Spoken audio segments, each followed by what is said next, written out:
Secret Shack in the Park. From Weston Kenyon. The following happened to me while I was hiking in Branson, Missouri. Those familiar with the area can speculate as to precisely where it occurred, but I won't state it explicitly here because I don't want anyone else messing around there due to what ended up happening.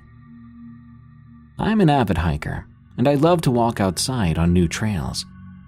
I'd been visiting this particular network of trails for the past year, and I had one unexplored trail left to hit. That's where my weird sighting took place. It was February 2023, just a couple of days ago as I write this. I managed to find the trailhead and navigate this unfamiliar terrain with great ease. Right before I got to the end, I noticed something in the woods ahead.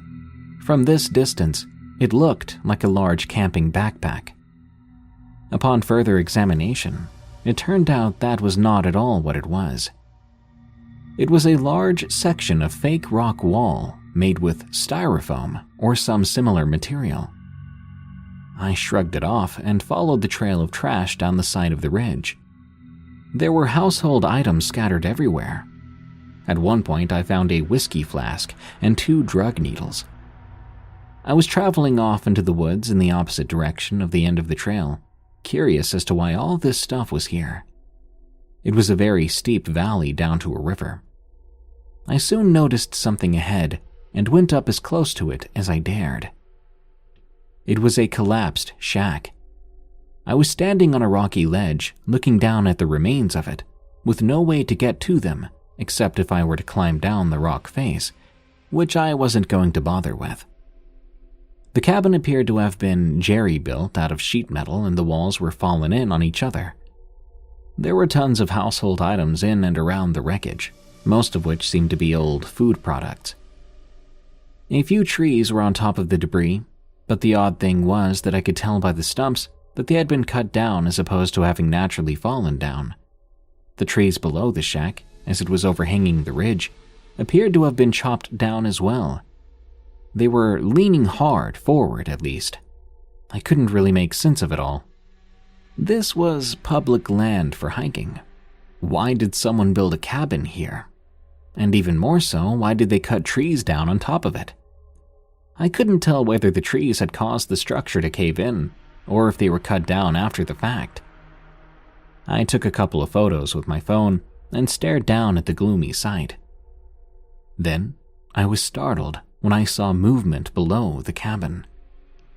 Through the collapsed trees and fallen walls, I could see 2 large legs moving about. For some reason, my first thought was Bigfoot. I took my phone back out and began to film it. The figure crashed around loudly. I couldn't make out anything distinct. I couldn't tell whether it was a person or an animal. I heard it clearly but couldn't see much of it, just a dark blur of movement. I was beginning to think maybe it was a deer. That was until I saw the large shape of a person coming into sight. I thought they were coming my way. I didn't know who they were and what they were doing, but I began to run away, back up the hill. I feared it was some druggie or homeless person or both. I ran to the trail and sat down to catch my breath. Once I'd rested a bit, I went back.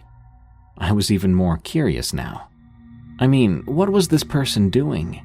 And why were they below the shack and the trees that were leaning on it? That seemed pretty dangerous to me. The whole thing could come down on top of them. I crawled down from a different angle to try and get a glimpse of this person. They were making a lot of noise. If they had seen me, they showed no sign of it. Suddenly, I heard a cough, which confirmed it was indeed human.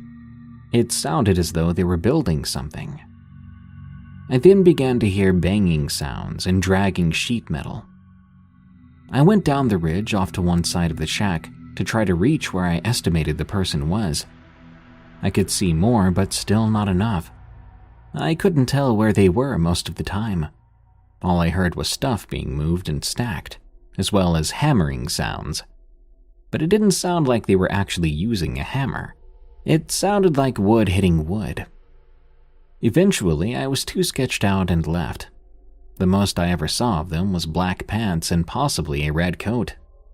I never saw enough of them. I decided to leave before they noticed me and potentially came after me. As to what they were doing, I had some ideas. Perhaps it was a homeless guy building a shelter from the old cabin parts.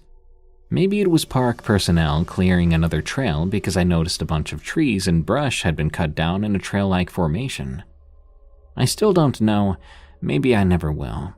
All I do know is that I didn't have a good feeling about it, and I just had to leave. I posted the picture I took of the shack remains if you want to take a look. I don't think you can see the person, but I haven't analyzed it or anything. Narrator's note: the link to that picture will be in the description. Update. I have an update now as of 4 days later, and it's not comforting. My brother and I returned to that site after I had told him and my other brothers about what happened. The fake rock wall thing was pushed over now and farther down the ravine, so I know someone had been there. We found a cap and a tote bag from Silver Dollar City, which is an amusement park in the Branson area. We also found sweatpants, which was a little weird. We ventured down to the cabin remains and I compared my photo to it. The debris was slightly rearranged. Someone had moved things. We stared at it, trying to decide whether to go down and check it out or not. Keep in mind that it was rapidly getting dark at this point. My thought was it wouldn't be worth going down for because it would be dark by then and we wouldn't be able to see anything. But my brother found this appealing, saying it would be pretty cool and creepy if we did go down in the dark. We do like the adrenaline of scary stories and always wanted something to happen when we were out hiking. That day, something did. We listened in silence for a while to be sure no one was there. We only heard birds and squirrels rustling about. My brother thought it best to call out and alert anyone of our presence so we wouldn't be taking them by surprise. We shouted something sporadically as we began to descend. I even yelled out, "Do you know how to get to Bell's Canyon?" as a reference to Mr. Ballin. We were mostly joking around, singing songs, talking about skinwalkers. We paused to listen atop a steep rock section. I heard water trickling down that I didn't hear before. I shrugged it off as water running off the rocks. We cautiously continued down, and it was pretty dark at this point. I'd grabbed a heavy glass vodka bottle as a weapon, and my brother packed a ping-pong paddle-looking rock. We came across a chair that was upside down on top of a log. We'd passed the ruins now, and stopped to hunch down and peer across to where the man was before. I froze. Far below the collapsed structure, tucked in the ridge amidst the trees, there was a newly built shack. We were now parallel to it. It was bright white, I assume made of sheet metal. This confirmed that he had been building something else the other day. Now I was sketched out. We were thinking that no one could possibly be living in that wreckage. But now knowing there's a whole other shack built below it opened up the possibility that someone was there, and they had to be inside right now. Then I saw a dark shadow against the white wall of the shack. I think it was a tree stump because it never moved, so I called out, "Hello?" "Hello?" No one replied. I was starting to get a bad feeling about this, so I declared that we would go a little farther and get a better view of the new shack, then leave. It was pitch black by then. My brother had his phone light on. I'd started filming on my phone. We crept a little farther and crouched down. We didn't hear anything, and we didn't see any light from that cabin. We were still talking softly. Our discussion leaned into skinwalkers again, half hoping to see one. That's the kind of people we were. As I tried to secure my footing on the steep hill, we heard a firm voice from inside the structure. "Y'all better get out of here before you get shot." That was all we needed. Casually, I called out, Okay, we're leaving, to de-escalate. My brother had already begun clambering back up the ridge. As I followed, I asked out, "Is this private property?" No response. We booked it, clawing at the mud and scraping our knuckles and knees on rocks. It was a difficult climb, and we kept slipping down.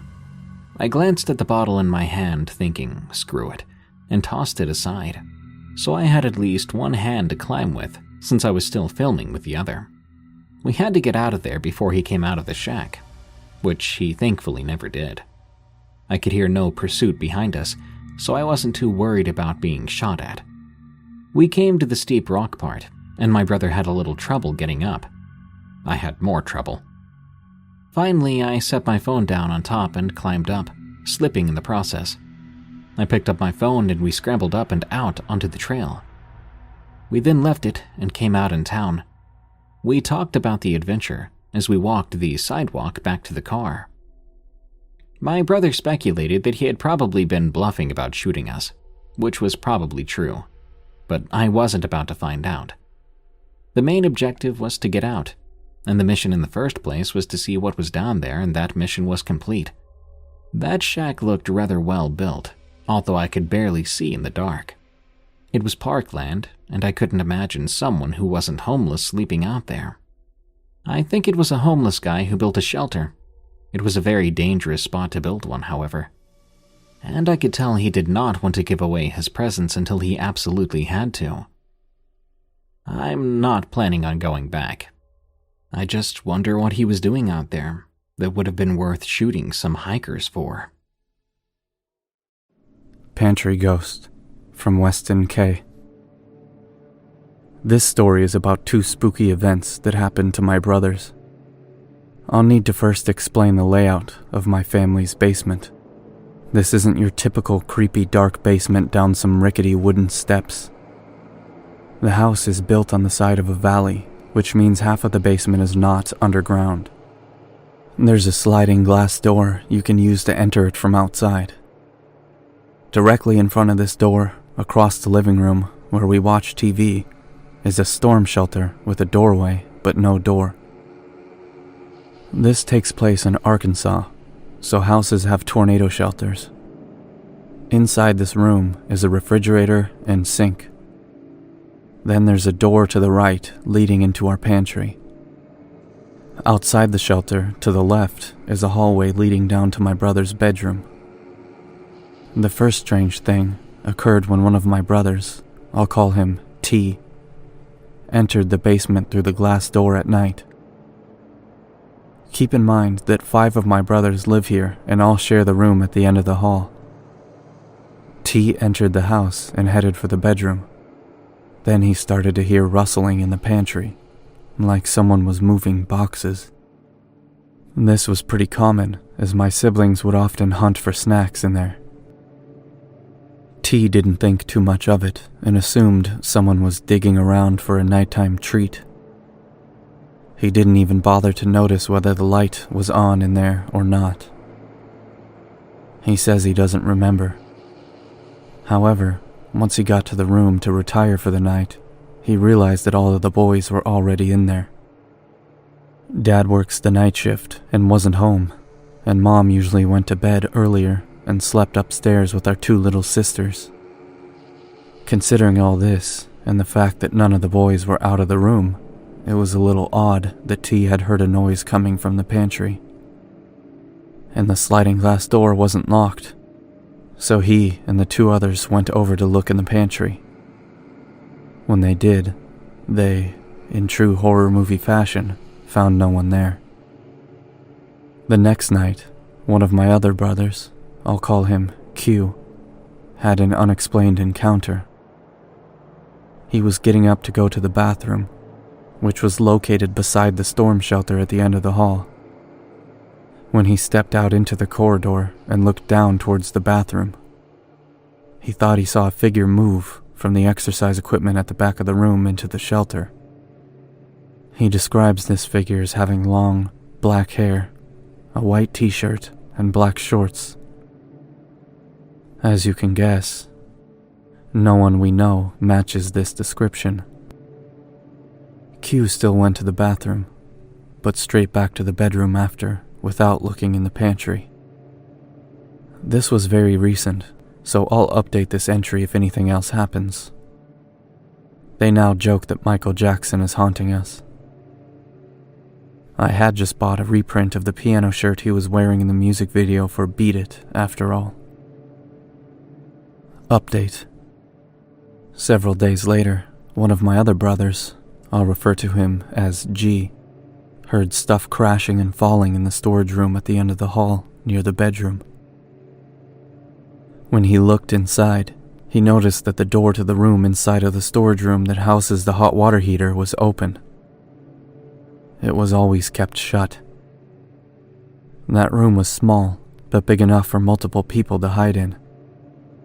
Some days later, G and another brother I'll call L were watching a movie on the computer upstairs. They started to hear T talking in the downstairs living room. They went down there and found that T was not actually down there. In fact, he was at work. Not only that, no one else was down there. The entire basement was empty. These were some sporadic and random odd occurrences that happened recently. Whether they're tied together or not, I don't know. I just thought I'd leave them here. Around the Bend, from Weston K. I don't believe in living in fear. I think everything happens for a reason, so I say this not in a pessimistic manner. I simply mean, don't take life for granted. The event in question happened a few years ago, while I still lived in western New York State. There were 2 different ways I could get to work, and I would alternate between them, because I get bored of doing the same thing every day. One route in particular would run through a small town where there was nothing but an inn, tavern, ice cream parlor, and embroidery shop. Every time I passed through this village, I slowed down quite a bit in order to safely round a nearly 90-degree turn midway through. I'd always think to myself, it's only a matter of time before someone crashes here. The turn was so sharp that even when I drastically decreased my speed, I still underestimated it and had to stomp the brake to avoid going off the road. In front of this turn, if you were heading toward my workplace from my apartment, you would see a red building. This building had both the ice cream and embroidery shops together in it. One day I decided I wanted to inquire about how much it would cost to get my music project logo stitched onto a baseball cap. So on my way home, I stopped by and went inside. After talking to the lady at the counter, I decided to come back another time to maybe get something done. A week or so later, I was going around that bend on my way to work. I then noticed a large hole in the side of the building. It was taking up half the length of it. The place also looked like it had been burned. When I got home, I looked into what had happened. Apparently, some guy had been speeding around that sharp turn at night during a rainstorm and drove right off the road. He smashed through the brick wall of the building. This also caused a fire, and the car was quickly engulfed. The fire department was literally across the street from it, but still it took them a moment to respond. I don't know who reported it, but they managed to put out the flames. However, the driver of that car was killed. The article had photos of the accident, the charred SUV sitting in the giant hole in the side of the building. They weren't sure what caused the fire exactly, but I think they speculated about barrels of some kind of chemical igniting in the room the car crashed into. I'm not sure. There were embroidery machines in that room, so maybe they had something to do with it. Luckily, the place was closed at the time, and no one was inside. But the building was declared a total loss and was torn down a few days later, leaving an empty lot behind. 2 small businesses, pretty much half of that tiny town, were gone. It occurred to me that I'd been standing right where that car went in a few days earlier. That was the first and last time I would ever be in that building. It was very eerie to think about.